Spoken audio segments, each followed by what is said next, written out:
Okay, it's a little bit after 6:30, and so I'm going to go ahead and get started.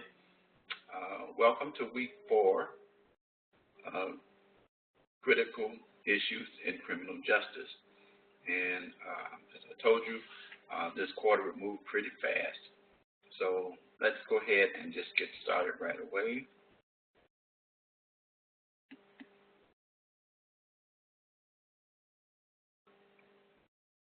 Okay, so we're starting out with the information that's on the home page, reminding you that our next lecture will be 2 weeks from today, or I believe that's May 10th.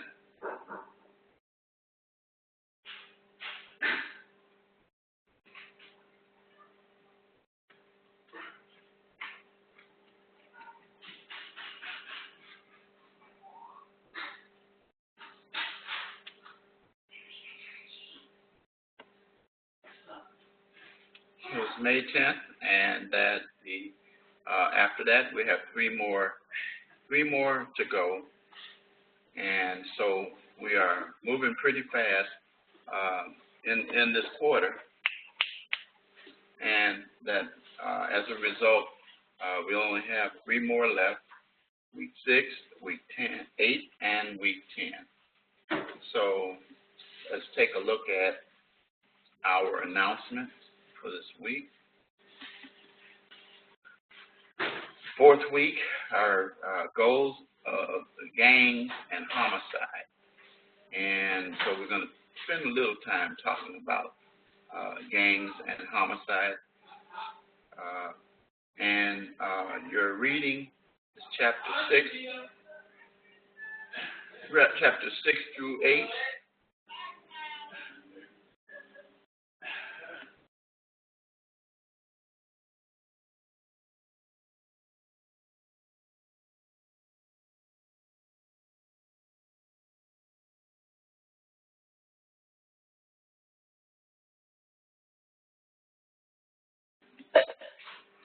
So week 4, and so to prepare for this, the assignments are to read chapter 6 through 8, Visions for Change, Crime, and Justice in the 21st Century. And also we're going to go over the gang violence and gang questions. And then your written assignments start with your discussion post, which we'll do Tuesday, Who's for Stricter Gun Laws? And your reply post is due Saturday by 11:59 p.m. Central Standard Time. Finally, we get to written assignments, Criminal Justice Critical Issues Project, where you're supposed to submit your rough outline and thesis. I provided at the beginning of the quarter some samples for what the thesis should look like and your rough outline. And then finally complete the mid-quarter survey that's due this week as well. Okay, so now let's go right to our course calendar again. Take a look at and see what the requirements are for this week. Okay, so we are down here at the 24th, and then your initial post due Tuesday, live lecture today, your reply post Saturday, and then Sunday, your critical issues project, and be sure that you complete and submit a detailed outline of your critical issues paper along with the rough thesis, and tells you for complete details on how to prepare your outline and thesis. Take a look at the week 2 critical issues project. Prepare your outline and thesis and plan to make revisions on your outline as soon as you receive my feedback concerning this assignment. Okay? So now, at week 4,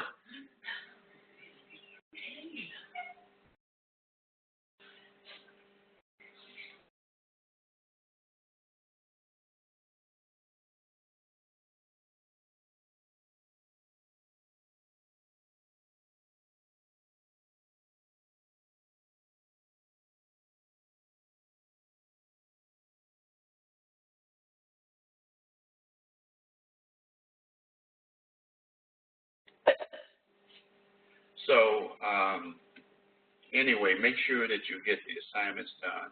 And then also remind you, take your mid-quarter student survey as well. So now let's take a look at the module itself. The assignments. I've already talked about this, your discussion posts. And be sure that your discussion posts are detailed and not just a brief one-liner. Make sure it reflects the fact that you've given some thought to the issues and that your response and or initial posts provide the requirements.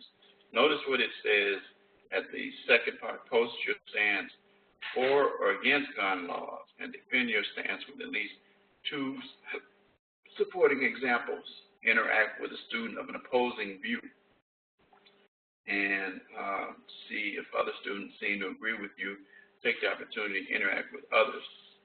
And also, I always encourage you to submit more than one discussion post or reply. And then your critical issues project, due Sunday. Plan to make revisions on your outline thesis as soon as you receive feedback from me. But what you're supposed to complete and submit this time are detailed, not just a brief outline of your critical issues paper along with a rough thesis. Then if you have some questions about details, refer to week 2, where it says critical issues project, prepare your outline and thesis. So let's go back and take a look at that. And I'll show it to you. Let's go down.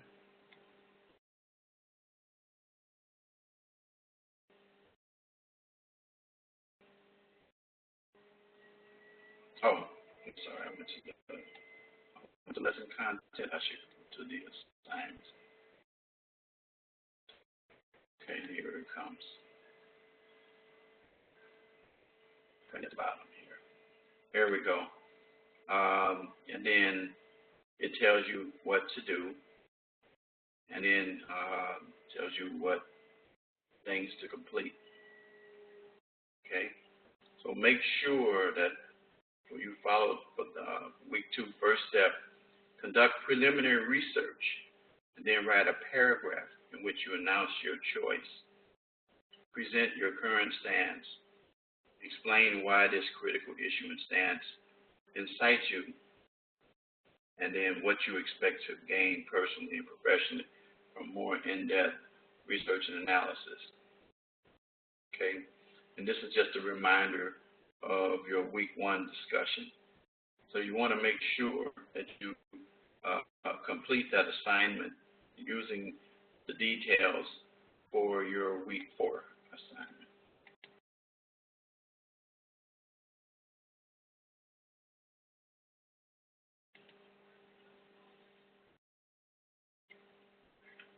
All right. Rough outline and draft, which I've given you. Okay. So now, what are we going to talk about? Games. Why games? What are games all about? So we're going to come down here and talk about gang violence. As you probably discern or learned from your reading, that gangs is generally an opportunity for individuals to collaborate and come together. Generally, in the situation that the vernacular gangs is considered here, is for violence or illegal activity, such as selling drugs, stealing cars, dealing in guns, and things of that nature. But the biggest portion today is dealing in drugs. And the primary drug is crack cocaine. There are some of the other drugs, but the reason why crack cocaine is used as a product is because of the fact that it's not a very expensive product, easy to make. It's a dangerous product because the individuals who utilize crack cocaine become addicted to it very fast. And so there are many people out on the street, so there's a huge market for these gangs to distribute these drugs. And you'll discover that much of the gangs and the gang violence spreads from serious issues of drugs. And you're going to find that there are a number of other issues which we're going to cover here in a second. So, but now urban gangs, which many urban cities have had for years and years, cities like Chicago, Detroit, New York, LA, down in Texas, Dallas, and there's down in Florida, and now in Minneapolis, and in other areas, you'll find that not only have these gangs started in urban areas, but now it's happening in smaller areas. And one of the reasons is because those individuals that were centralized in the urban community have many moved into the smaller towns. And it's kind of hard sometimes to know if the gangs are there until some of the signs show.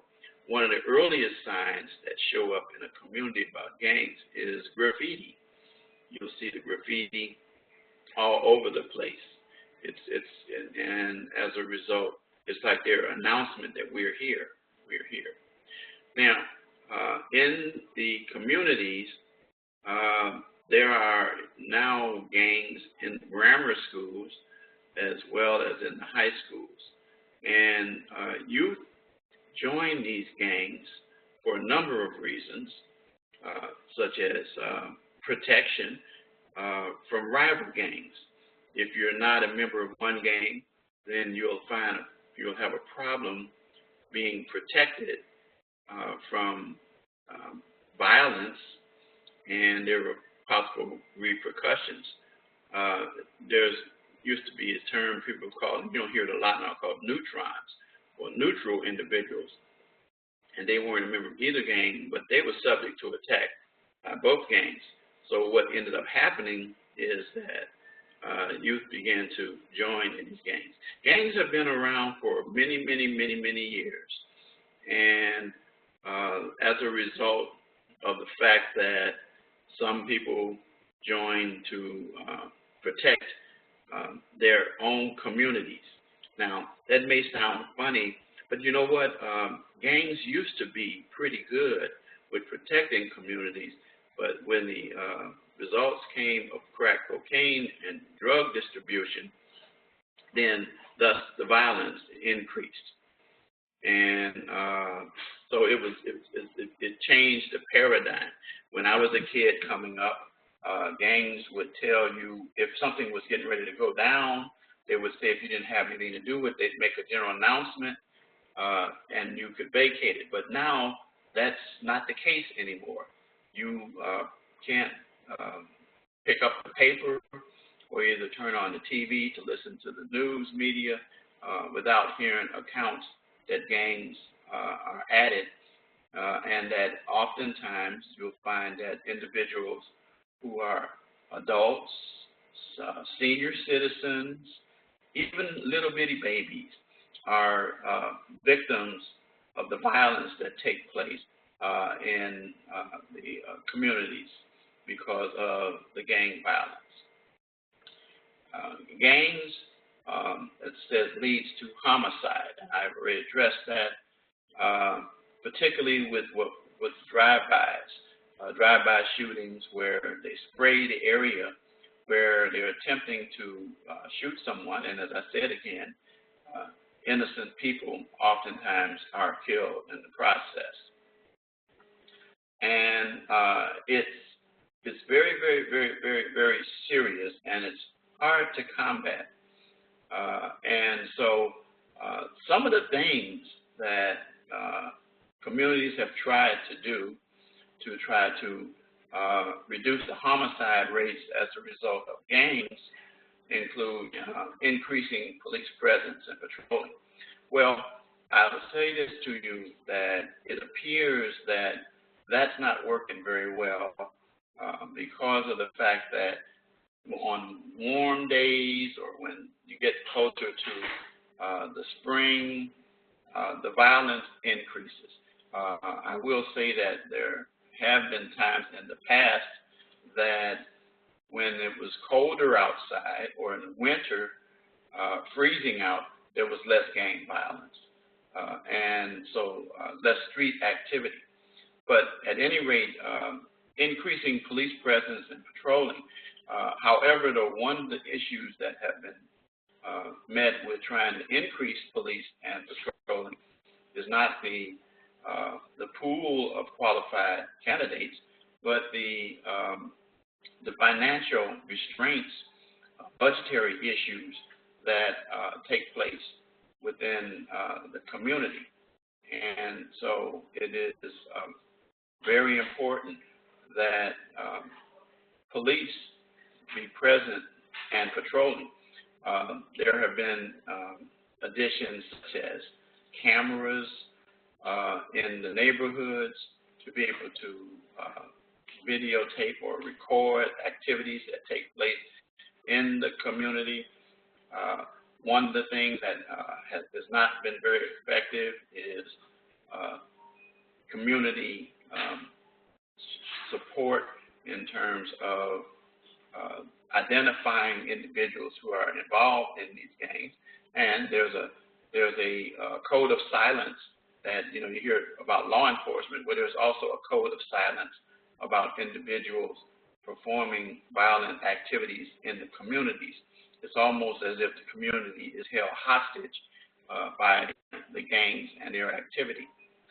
And so the police are crippled in the situation that there are special units in the departments, and they do know who generally the people are, but the suspects don't get apprehended very fast because one of the ways that police are assisted is to have people turn in the names of individuals who commit crimes. One of the things that help a little bit, and it's a sad statement to make, is a requirement for rewards, and that enhances it just a little, but it's still not very effective, and people are still walking around scratching their head as far as dealing with gang violence. Mandatory arrest for domestic violence. Well, there is some impact on domestic violence and mandatory arrest. However, though, I don't think that with the type of gang activity that we're facing today, that focusing on domestic violence doesn't put a real dent in the issue. Because of the fact that it's a real problem outside of the home, and it doesn't usually involve the parties that are traditionally involved in domestic violence calls. So now the response didn't have domestic violence shelters. Okay, again, really doesn't really answer the question or issue. Now, this next one, the question about gun control. Well, it depends on which side of the Second Amendment that you're on. If you feel like guns are a constitutional right and you are a National Rifle Association supporter, or you believe that the Constitution and the Second Amendment allows citizens to have guns, and your interpretation of that, then in that case, you're going to be against strict gun control.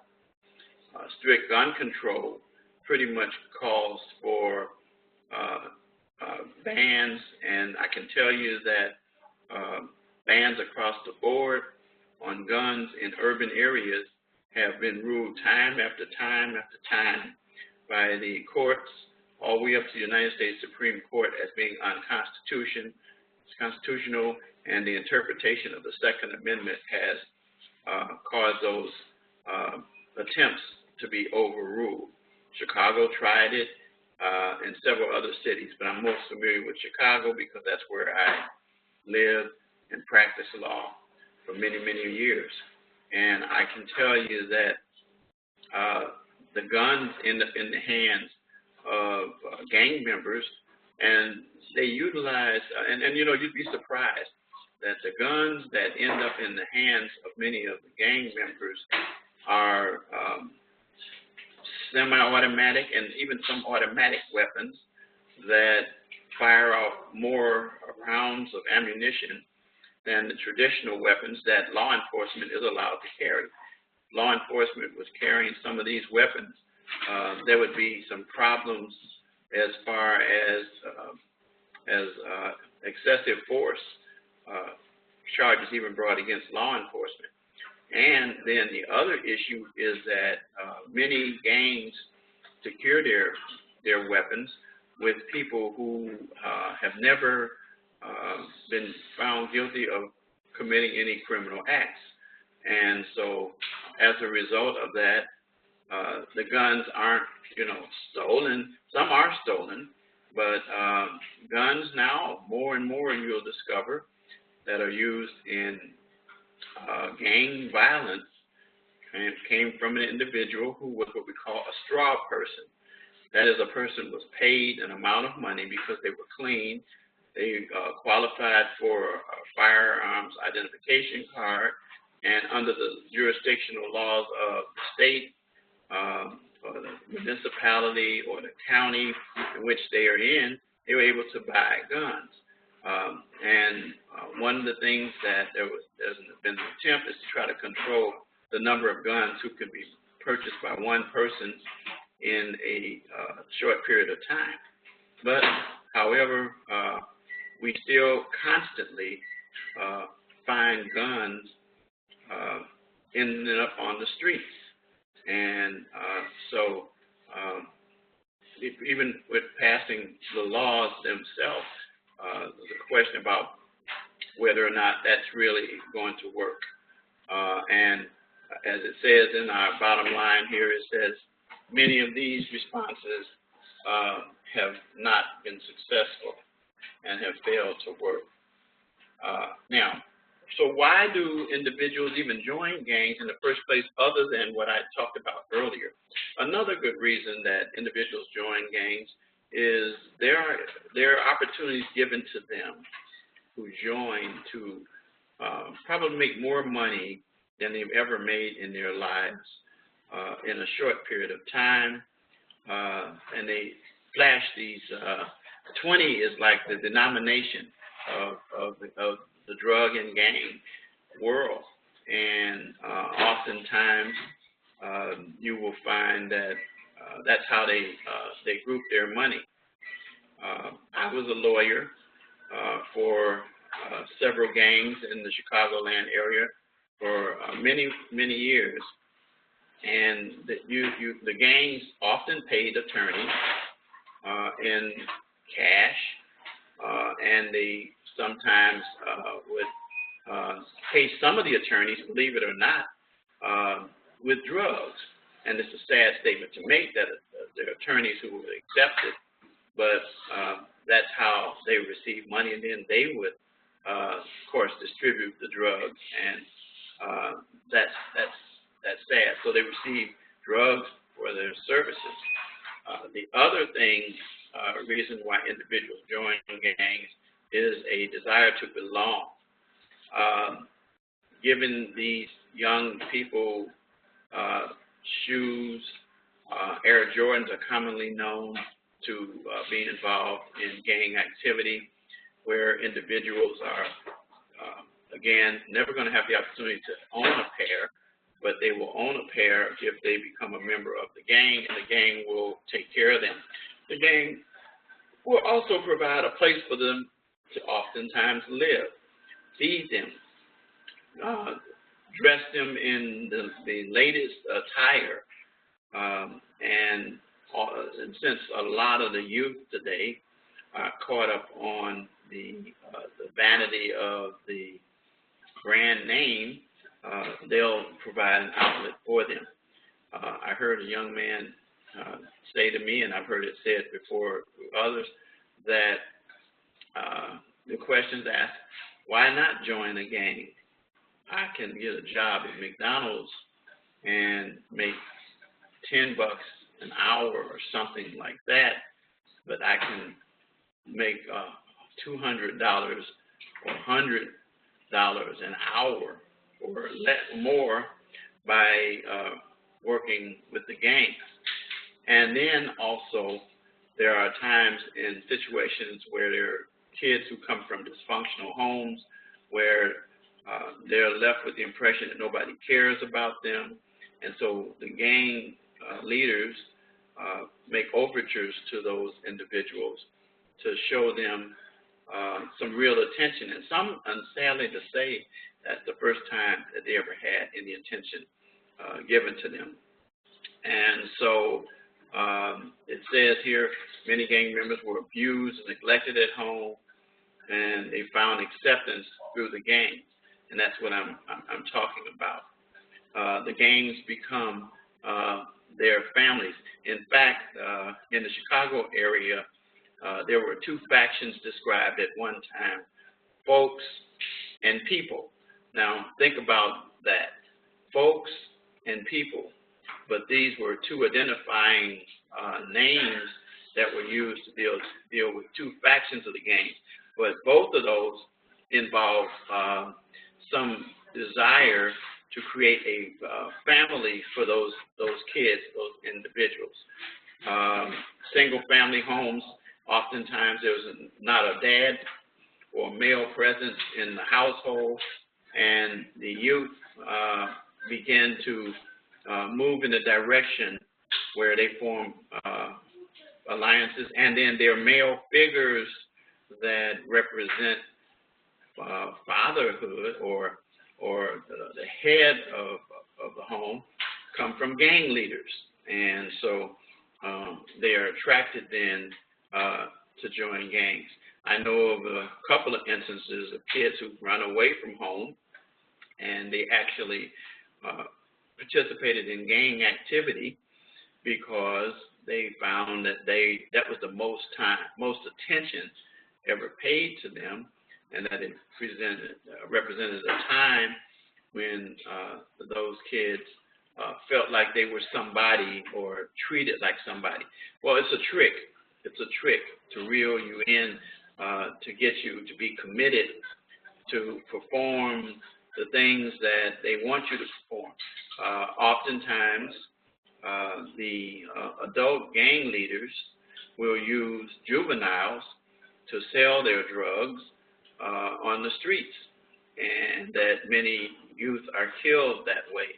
But the reason for that, on another point, is that when those individuals are arrested, they don't get very lengthy sentences, and they end up coming back. On the other hand, if it was the adults that were involved, they might get more time. And also, you should be aware of the fact that the individuals who supply the drugs are not the ones that you generally see on the streets. They're the distributors. They're the distribution network. And as I said, it leads all the way up to the drugs being brought in from other countries. And the Drug Enforcement Agency, or DEA, is constantly involved with that type of activity. You have places like Mexico, Cuba, and even in Canada, but not as much in Canada. But the fact of the matter is now you have drugs coming in from other countries as well. And individuals get drugs into the country by swallowing drugs in balloons. There are situations where individuals are paid to ingest the drugs in balloons, swallow them, and then they take a laxative, and then the drugs are then taken, released, and then they turn them in. And then there are times when you hear situations of people that overdose, and the reason why they overdose is because those balloons will burst inside their body, and instant death takes place. But the bottom line is that drugs create the source that has really, really enhanced our gang violence. So loyalty, as I said, is the key to keeping those kids or individuals committed and going back and time and time again. So that's a little bit about gangs and gang violence. If you read the material, you picked up a whole lot more. Should have good information on your papers that you have to write as you deal with gang violence. So let's conclude by dealing with a few questions. And these are just some questions that will help you to understand a little bit more about gangs, and you actually will get the answers to these from your readings. But it says, gangs came into existence in the U.S. in the early 1980s with the explosion of graffiti, drugs, and pop music. I'm going to tell you already that I talked about graffiti. That may be the sign that they were there. And drugs have enhanced the violence. Music has contributed a minor, but this is the answer. Gangs existed since the 19th century. That's what you found in your reading. So they've been around a long, long time. The typical age range of gang members, 10 to 18, 14 to 24, 16 to 21, 18 to 35. And it tends to be younger than it used to be. It used to be before that it was more of this letter, but that's not the way it is now. So now, let's go back. Okay. Let's restart it because I want you to see you get the right answer. So then, it's the younger. It decreased. So pretty much that's the range, 14-year-old to 24-year-old. I can tell you that as a criminal lawyer, I represented many individuals who were in that age group, and these are individuals who were involved in gang activity, but they wanted to really impress the gangs. As it's stated here, they began to hang around the gangs at about 12, and then when they were 12, they were able to be exposed to. It's almost kind of like when you're in law enforcement and you are an explorer, police officer, or as I did this before, and you not carrying a gun or anything like that, but you're able to observe and learn the ins and outs of what happens. So these kids at the age of 12, and think about that, 12, that's grammar school. And so, and actually now 12-year-olds are not little like they used to. They're actually more mature as all youth today starting to appear. But then they actually will start taking active part when they turn into teenagers, and that's 13 or 14 years old. And then, as it says here, they're incarcerated, or they should just go ahead and just say it, or they're killed shortly after that. The fact of the matter is that the juvenile justice system is exploding with violence caused by gangs. There are initiation things that gang members have to perform as violent as rape and murder of a female and bringing back a garment to prove that they participated in it. It's crazy. And then now they're using social media to perform actions using live, where they jokingly, I mean, they just put it out there. They don't care, and they'll get boldly in front of the camera and will commit a criminal act. This is also part and parcel of what the gangs are doing today. So then, let's the next question. Gangs consist of all of the following types of members, except are the invisibles, are the hardcores, associates, or peripherals. Associates is not correct. The correct choice is A. And the reason why, going back again, take you back to this so that you will understand why, is because of the fact that invisibles are not involved. They are anything but invisible. There's not like undercover gang members. There's no such thing as an undercover gang member that I have ever known. Well, first of all, they're undercover and you don't know. So if you, they're hardcore, of course. They're associates, that goes without saying. So if you hit invisibles, it tells you invisibles are not a type of gang member. Hardcore members commit the crimes and defend the gang's reputation. Associates are affiliates, but tend to come and go. We call actually associates wannabes. That's a street term that we use for them. And then peripherals are not gang members, but they will affiliate with them for their protection. In other words, they don't join the gang, but they will do some favors for the gang. And so actually, in reality, we say, you know, they're part of the gang if they participate in any of the activities. Part of the mission of the gang resistance education and training program is to train law enforcement officers to recognize gang activity, to reduce illegal gun and drug trafficking by gangs, to provide students with skills to resist gangs, to reduce and discourage gang graffiti in major areas. So the question that comes about is C is the correct answer. And again, I'll explain to you why that is. Going back again, as I like to do whenever I do this exercise. It says it is to train law enforcement. Nope. That's why that's wrong. So it's not designed for it. The GREAT program is an 8-lesson program in middle school. So if you know that, and that's in your reading, and so the program is continuing to grow.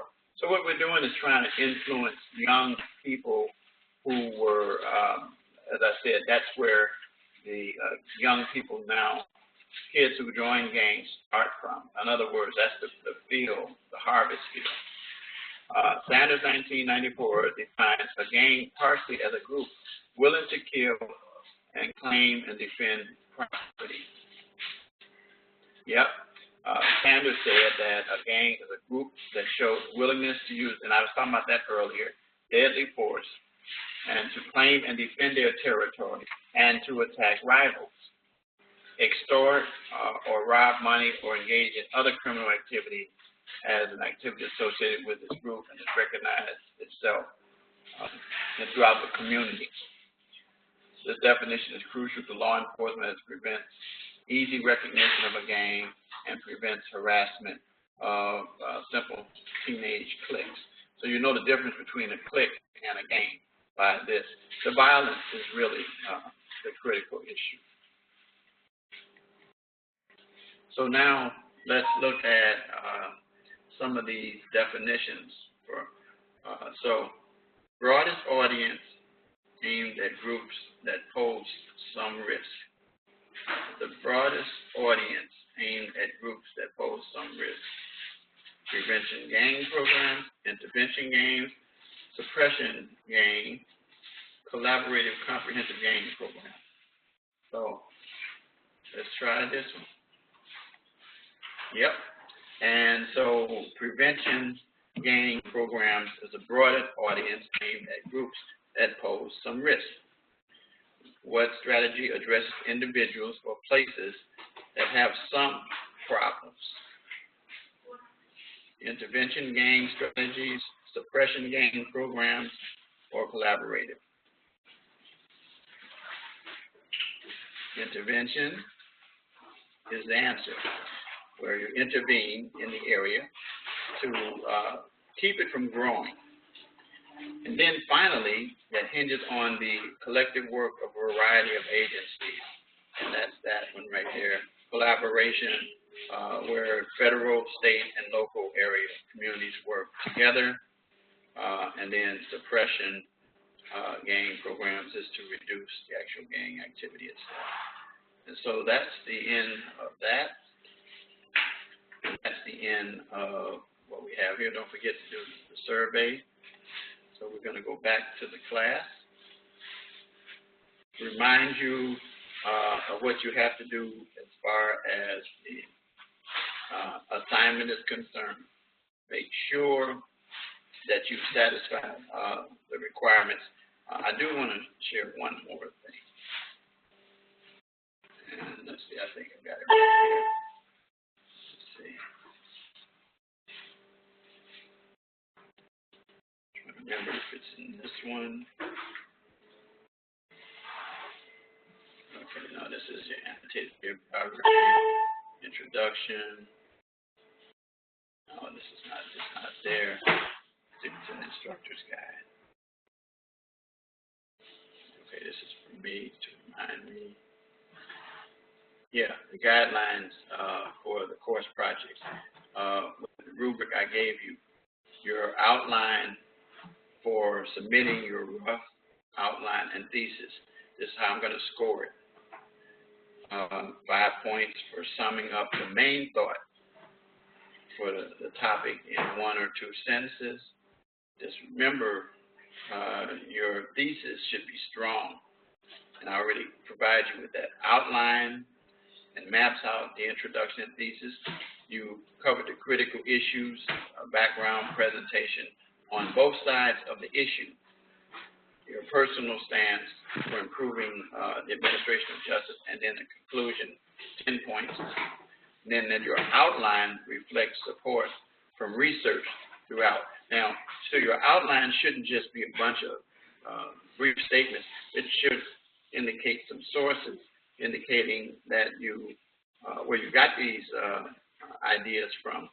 And then of course, your standard mechanics, follow for spelling, punctuation, grammar, and writing style. And that's it for 4. Notice that each of the rubrics represent the requirements for each of the steps that you go through, starting from week 2 all the way to the next one, which is week 5 and 7, and then 8, all the way till we get to week 10. Okay, but right now, the key thing is to do submit your rough outline and thesis that's due this Sunday. Okay, so that clarifies again what the assignment is for students who sometimes might send me a message. So it's about 7:16. I'm going to adjourn this session. And if you have any questions, feel free to reach out to me. You know how to reach me. Good night.